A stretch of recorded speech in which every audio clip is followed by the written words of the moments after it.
Hello friends, welcome to GK Sports India YouTube channel for the review of the third day's play of the fourth test of the Anderson Tendulkar Trophy, England versus India at Old Trafford, Manchester.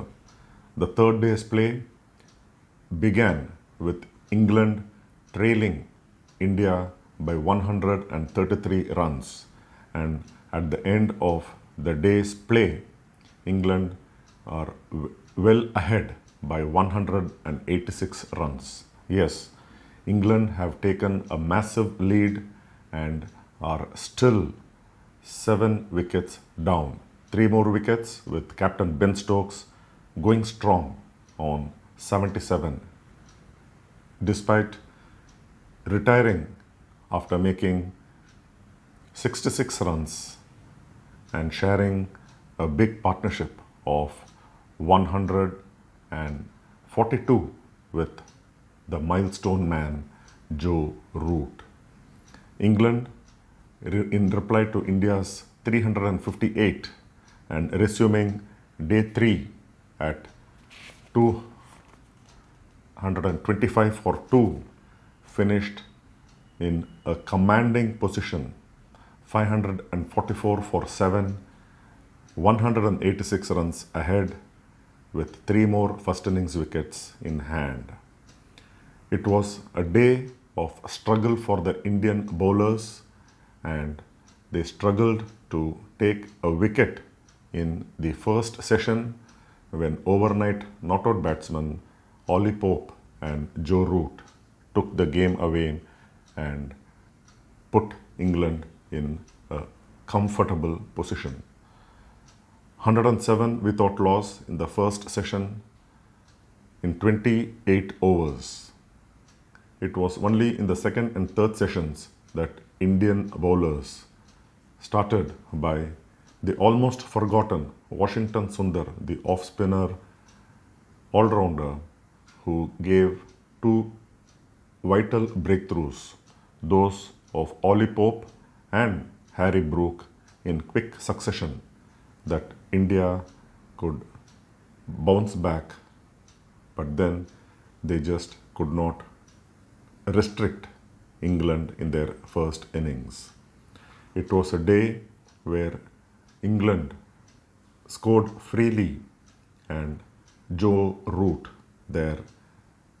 perhaps their greatest batsman ever in terms of the numbers that he has in Test cricket, he went from strength to strength, posting his 38th Test 100, 12th against India, the maximum or the most by any batsman against India in terms of the centuries scored against India, going one ahead of Australia's Steve Smith.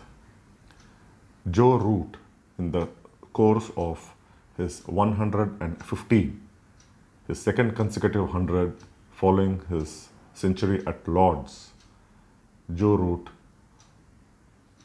surpassed Rahul Dravid, Jack Callis and Ricky Ponting in the course of this innings in terms of the most runs scored in Test history.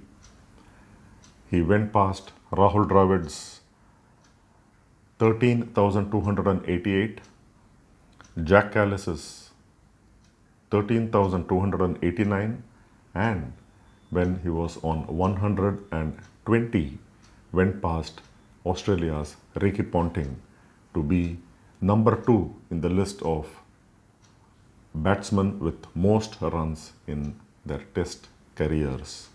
He is now only second behind India's own Sachin Tendulkar, who has 15,921, and when Joe Root was dismissed, stumped by Ravindra Jadeja for 150 with a slower delivery, drawing the batsman out, the ball slightly turning away, and was duly stumped by the substitute wicketkeeper Dhruv Jurel, who had a decent outing behind the stumps, substituting for the injured Rishabh Pant, having a good outing, picking up 2 catches and also effecting 2 stumpings. When Joe Root was dismissed, he was still 2,512 behind Sachin Tendulkar's tally of 15,921. And in terms of centuries, Joe Root at 38 is only behind Ricky Ponting's 41, Jack Callis's 45, and Tendulkar's 51 is jointly the 4th highest century maker along with Sri Lanka's Kumar Sangakkara. England are batting India out of this test match. 2 century plus partnerships. First, Ollie Pope and Joe Root, who raised 144 for the third wicket before Pope was out to off-spinner Washington Sundar, caught at first slip by KL Rahul. I always wonder why Washington Sundar has been under bowled, or why captains are reluctant to bowl Washington Sundar in red ball format. I remember Mumbai versus Tamil Nadu 2023-24 Ranji Trophy semi-final. Washington Sundar was rarely used in that match at the BKC ground in Mumbai. Sai Kishore was the captain, and Sai Kishore bowled almost continuously from one end, but very rarely gave Washington Sundar a bowl. And in this test match, he was almost a forgotten bowler.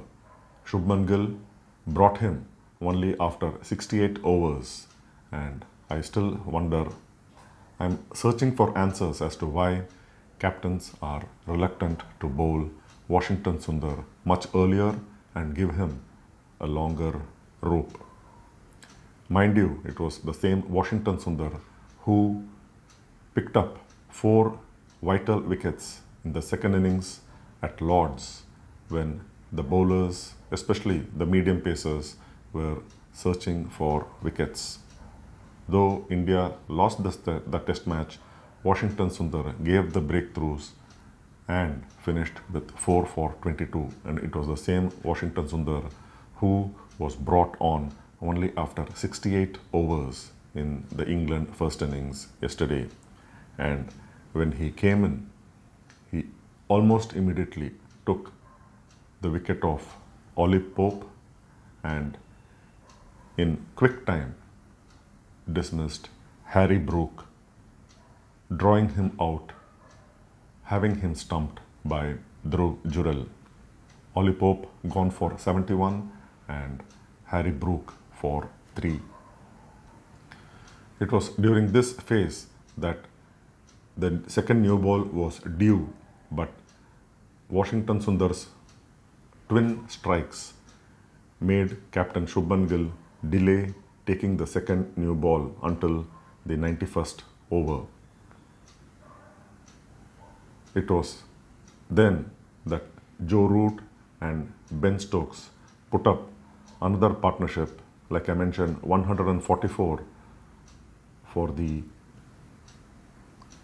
5th wicket before Ben Stokes, feeling uncomfortable, perhaps cramps got the better of him, he retired not out, and came back later to resume his innings at the fall of the 7th wicket. Chris Vokes, who was bowled by Mohammad Siraj, beating his defense, the ball keeping low and off the bottom edge onto the stumps. So England are in command. The Indian bowlers are still struggling to bowl them out. 186 runs ahead. They will definitely look to increasing, widening the lead, perhaps take it up to 300 when play resumes on the fourth day on Saturday. England will look to bat long and also with Ben Stokes batting with the tail, having Liam Dawson, the comeback man after 8 years back into Test cricket, batting, settling down at 21 not out at stumps, along with Ben Stokes on 77. Stokes will look to scoring at a faster rate, score quickly, take England to around 300 runs lead, if not more, and try and dismiss India and seek an innings victory. It's all England's game. England sitting comfortable. India will have to do really, really well if they have to save this test match, which looks highly unlikely.